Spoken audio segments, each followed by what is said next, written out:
አሜሪካኖቹ ተጨንቀዋል፣ አውሮፓውያን ግራ ተጋብተዋል። ታላቁን የኖቤል የሰላም ሽልማት ሲያበረክቱለት ስለተሰራው ሳይሆን ለወደፊት ለመስራት ሞራልና አቅም እንዲሆነው በሚል ያበረክቱለት እንደነበር ያውቁታል። በኤርትራና በኢትዮጵያ መካከል ለ20 ዓመታት ጦርነትም ሰላምም የሌለበትን ጭጋጋማ ፖለቲካ የሚገፍ ተስፋ ባዩ ጊዜ በዚያ ሽልማት ተስፈንጥሮ ለሀገሩም ለቀጠናውም ሰላም ለማምጣት ይችላል ከሚል ተስፋ ተነስተው ታላቁን ሽልማት እንዳበረከቱለት ይታወሳል።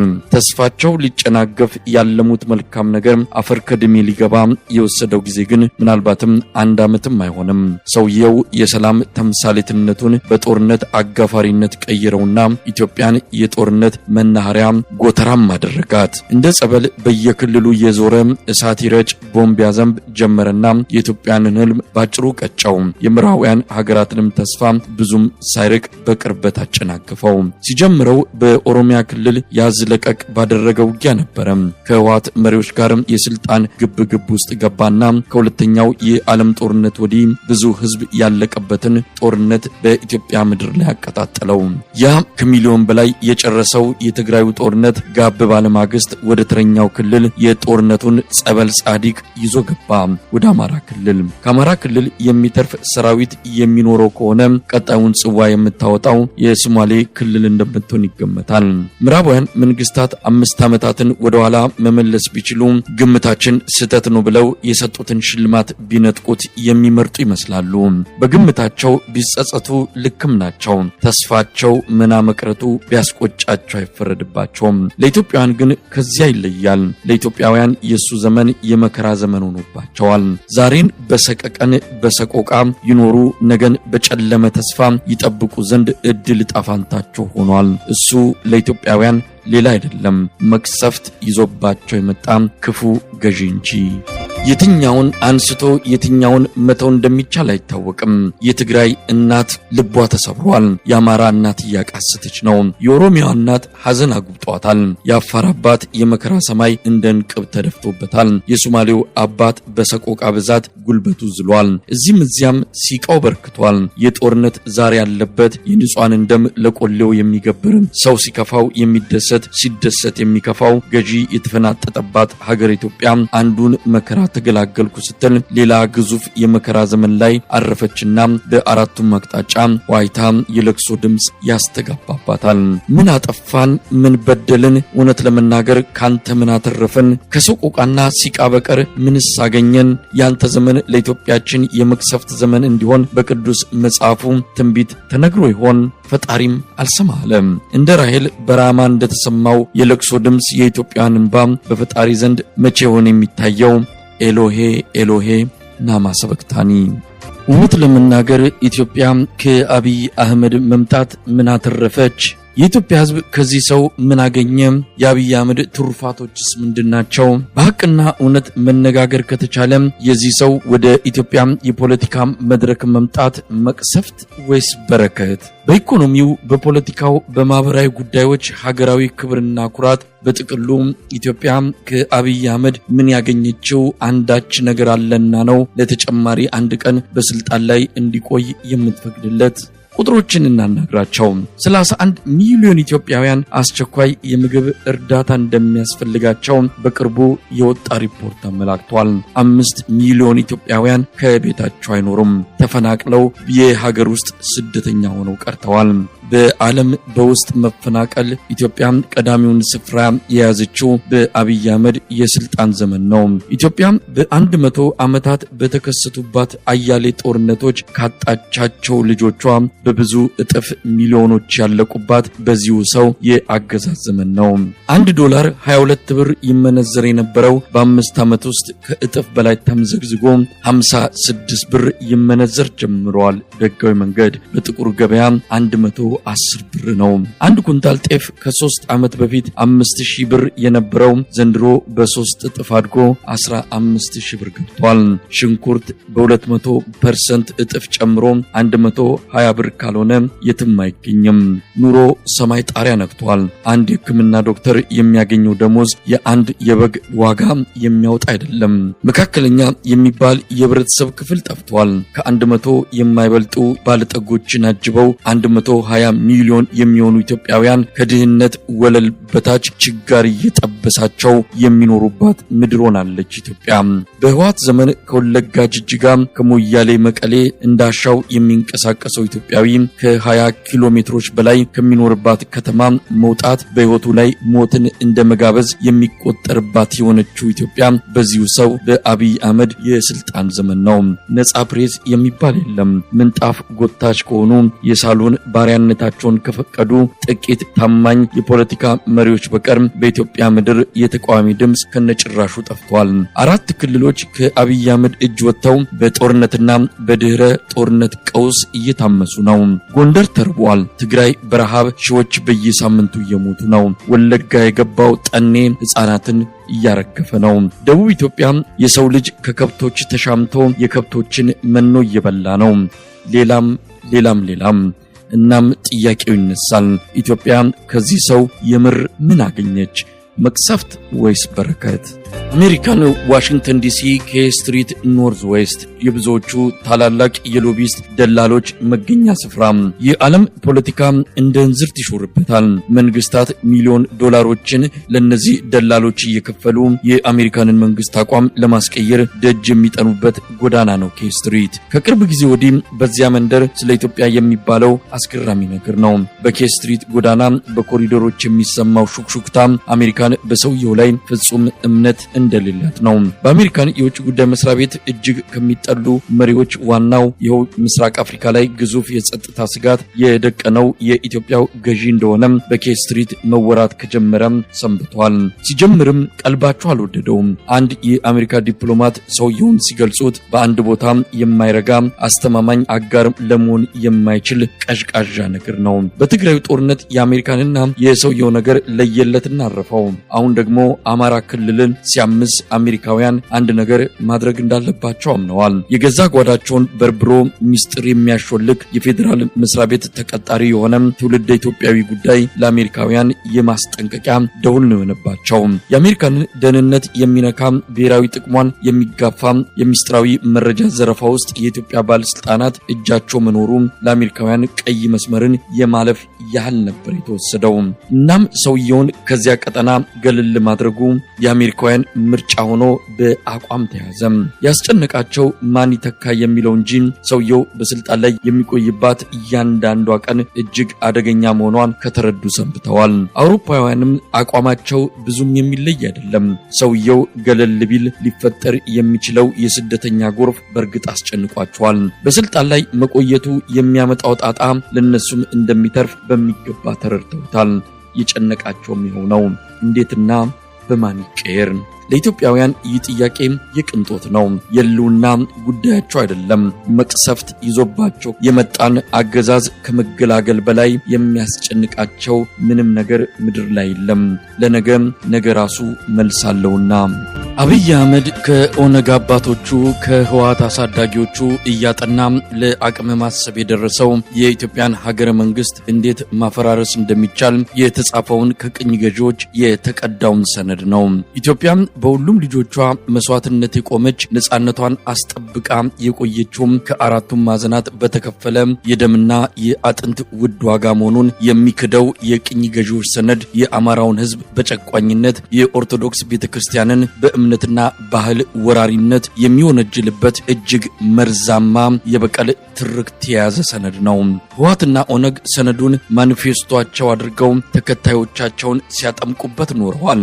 አብይ አህመድ ይህንኑ እያጠና ያደገውን ሰነድ ወደ መሬት አውርዶ ለማስፈጸም ጦርነትን የሰበቀ ገዢ ሆኖ ብቅ ብሏል። በአንድ ጊዜ ሁለቱም ላይ መጠነ ሰፊ ጦርነት ከፍቷል። በቤተ ክርስቲያኒቱ ላይ የከፈተውን ጦርነት ለጊዜው ጋብ አድርጎ ሙሉ ኃይሉንና ጊዜውን የአማራን ህዝብ ሱሪና ትጥቅ አስፈታለሁ ብሎ ሰራዊቱን አዝምቷል። በይፋም አዋጅ አውጥቶ ለዓለም አቀፉ ማህበረሰብ ነግሮ ያለፉትን 3 ወራት ጨምሮ ለ6 ወራት የአማራን ክልል በባሩድ ጢስ ያጠነ ህፃናትን በድሮን እያስጨፈጨፈ የአርሶ አደሩን ማሳ በጥይት አረር እያቃጠለ ቆይቷል።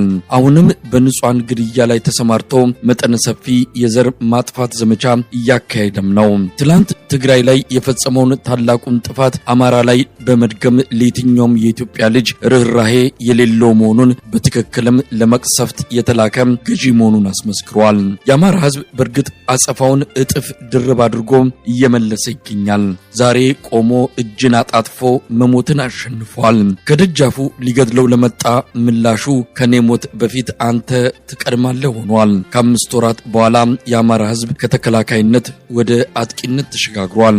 ማልቀስ ብቻ ሳይሆን አድብኖ ደም እንባ ማስለቀስ ጀምሯል። መሞት ብቻ ሳይሆን በሚገባቸው ቋንቋ አናግሮ እስከ ወዲያኛው መሸኘትን አሳይቷል።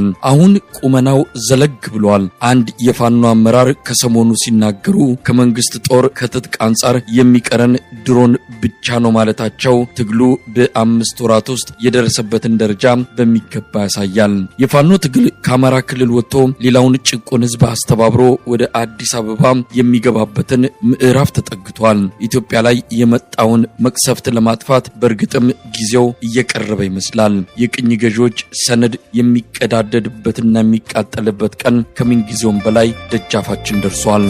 ከ2 ዓመት በፊት በተደረገ አንድ የኦሮሚያ ብልጽግና የቤተሰብ የሚመስል ስብሰባ ላይ ነው አቶ ሽመልስ አብዲሳ ይናገራል። ብልጽግና ብለን ወደ ኦሮሞ ብሔራዊ ጥቅምና ፍላጎት አምጥተናቸዋል። አሁንም አትፍሩ፣ በቅርቡ የሚተገበር አንድ ስልት አለን፣ የምክክር ኮሚሽን የሚል የሚጠበቅብን ኢትዮጵያ የሚለውን ቃል ደጋግሞ ማጮህና ሰነዱን በልሙጥ ባንዲራ መሸፈን ነው። ከዚያ በኋላ እየጨፈሩ ይከተሉናል። የአቶ ሽመልስ ኮንቪንስ እና ኮንፊውዝ ክፍል 2 ድራማ መሆኑ ነው። የምክክር ኮሚሽኑ ሳይወለድ በሽሉ የሞተው ኮሚሽኑ መልካም ስምን አንግቦ በተግባር የአብይ አህመድ ድራማ ስለመሆኑ ከብልጽግና መንደር ውጪ ወሬው ገበያ ወጥቶ በብዙ ተሸምቷል። አቶ ሽመልስ አንድም የሱን ነገር አይናገርም። የሱ የሚባልም ነገር የለውም። የቤተ መንግስት አካባቢ መረጃዎች እንደሚያጋልጡት አብይ አህመድ ትክክለኛ ማንነቱን የሚያንጸባርቀው በአቶ ሽመልስ በኩል ነው። እነዚያ የአቶ ሽመልስ አደገኛ የአደባባይ ንግግሮች ባለቤትነታቸው የአብይ አህመድ ስለመሆኑ ከእርግጠኝነት በላይ የሚገልጹት የቅርብ ሰዎች አብይ አርቲፊሻል ኢትዮጵያዊ አርበኛ መሆን ሲፈልግ ራሱ ወጥቶ ይናገራል። በልቡ የሚንተከተከውን የዘረኝነት ትርክት ደግሞ በአቶ ሽመልስ አንደበት እንዲነገር ያስደርጋል ብለው ይገልጻሉ።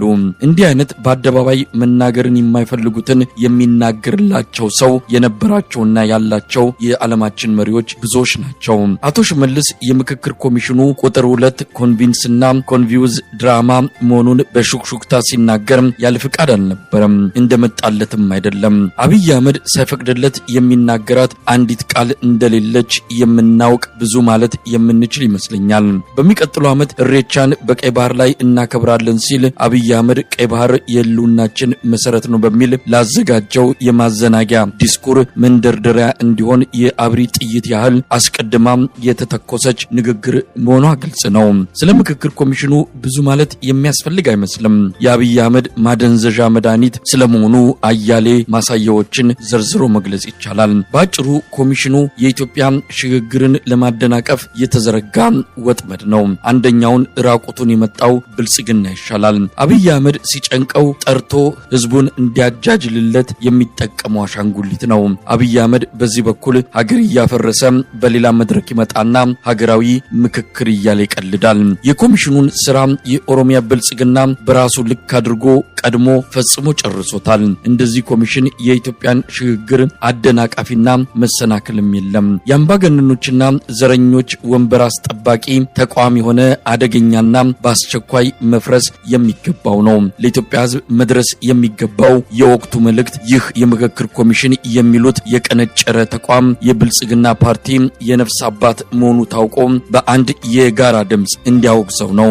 ኢትዮጵያ ላይ የመጣውን መቅሰፍት ከማራዘም ያለፈ አንዳች ሚና የለውምና ተረኝነቱ አይን አውጥቶ መጥቷል። የኦሮሞን ኢምፓየር በእግሩ ለማቆም እንቅልፍ ያጣው የአብይ አህመድ አገዛዝ በማናለብኝነትና እብሪት ያልተጻፈ የአፓርታይድ ስርዓት በኢትዮጵያ ምድር ላይ አንግሷል። ንቅለ ተከላው በየአቅጣጫው ተጣጥፏል። ተቋማትን መሰልቀጥ ዋና ኢላማ ተደርጎ በስፋት ዘመቻ እየተካሄደባቸው ነው። ሁለቱ የሀገሪቱ ትልልቅ አበዳሪ ተቋማት በተረኞች እጅ ላይ ወድቀዋል። የኢትዮጵያ ንግድ ባንክና ሰሞኑን የተሰለቀጠው የኢትዮጵያ ልማት ባንክ ሁለቱም ለማንና እንዴት እንደሚያበድሩ ከኦሮሚያ ብልጽግና ጽሕፈት ቤት በሚሰጣቸው ቀጭን ትዕዛዝ እያስፈጸሙ ለመሆናቸው መረጃዎች በስፋት እየወጡ ነው።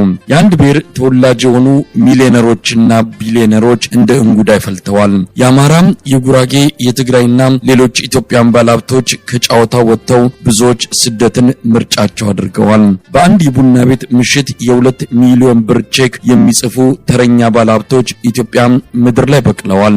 ብድሩን ጨረታውን ወደ አንድ ካምፕ ጎርፍ ሆኖ እንዲፈስ እየተደረገ ነው። በጽንፈኛ የኦሮሞ ብሔርተኞች አጋፋሪነት በኦሮሚያ ብልጽግና አስፈጻሚነት እየተዋጡ የሚገኙ ተቋማት ኢትዮጵያውያንን በኩልነት ለማገልገል ከማይችሉበት ዘመን ላይ መድረሳቸው ግልጽ እየሆነ መጥቷል። በቀጣይ ሊሰለቀጡ ቢላዋ እየተሳለላቸው የሚገኙት የኢትዮጵያ አየር መንገድና ኢትዮ ቴሌኮም የጊዜ ጉዳይ እንጂ መጨረሻ እድል ጣፋንታቸው ተወስኖ አልቋል።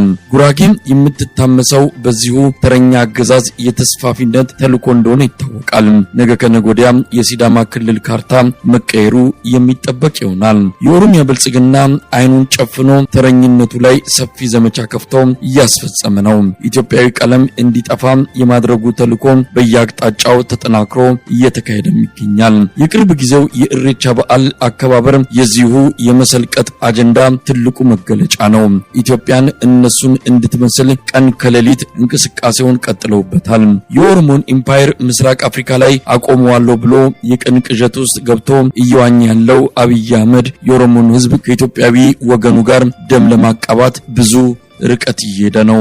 በህዋቶች ለከት ያጣ ጥጋብና ድንቁርና የትግራይ ህዝብ የከፈለው ዋጋን በህይወት ኖረን እየመሰከርን ከዚህ መማር የተሳነው የኦሮሚያ ብልጽግና ለኢትዮጵያ ህልውና ታላቅ መስዋዕትነትን የከፈለውን የኦሮሞን ህዝብ ተመሳሳይ አደጋ ላይ ሊጥለው ፍሬን በጥሶ እየገሰገሰ ነው። ለኢትዮጵያ መክሰፍት ይዞባት የመጣው አገዛዝን የሚያስቆመው ኃይል በቶሎ ካልደረሰም እንደ መንግስታቱ ድርጅት የቅርብ ጊዜ ሪፖርት በእርግጥም ኢትዮጵያ ግዙፍ የሆነ የጄኖሳይድ አደጋ በቅርብ ርቀት እየጠበቃት ነው። ኢትዮጵያ መሃሉ ላይ ናት። በወጀብ እየተናጠች ነው። ከፊት የነጻነትና የእኩልነት ደሴት ይታያታል። ትንፋሿ ቢቆራረጥም ከዚያ ከርቀት ከሚታያት የእኩልነት ደሴት ለመድረስ እየተንፏቀቀች መሆኗን አላቋረጠችም። የአማራ ህዝብ ትግል፣ የጉራጌን ቢተኝነት፣ የጉጂ ኦሮሞ የጀመረው የነጻነት ተጋድሎ የአዲስ አበባ ነዋሪ ሊፈነዳ በሚችል የታመቀ ዝምታ ውስጥ ሆኖ እያሳየ ያለው ስሜት እዚህም እዚያም ለኢትዮጵያ መጪ የፍትህና የነጻነት ዘመን የሚደረገው ተጋድሎ ፍሬ ማፍራቱ የማይቀር ነው። የአማራ ህዝብን ተጋድሎ ሁሉም ኢትዮጵያዊ እንዲያግዘው ዛሬም ጥሪ ማድረግ ግድ ይላል። ሩቅ ኢትዮጵያ ጂንካ አካባቢ ከምዕራብ ቦንጋና ሚዛን ተፈሪ ከጋምቤላ የሚደርሱ መልእክቶች የአማራውን ህዝብ ተጋድሎ ለማገዝ ፍጹም ዝግጁ መሆናቸውን የሚያሳዩ ናቸው። የመጣንበት መንገድ በሾህና እሳት የታጠረ ቢሆንም ከፊት የሚጠብቀን ጎዳና ወደ ተሻለ ቦታ ያደርሰናልና ሁላችንም ስለ ኢትዮጵያ ብለን እጅ ለእጅ መያያዝና ተባብረን ኢትዮጵያ ላይ የተላከውን መቅሰፍት እናጠፋው ዘንድ በኢትዮጵያ ስም ጥሪው ከፍ ብሎ ይሰማል። ትላንትናና ዛሬ የነሱ ናት፣ ነገ ግን በእርግጠኝነት የኛው ትሆናለች የኢትዮጵያውያን።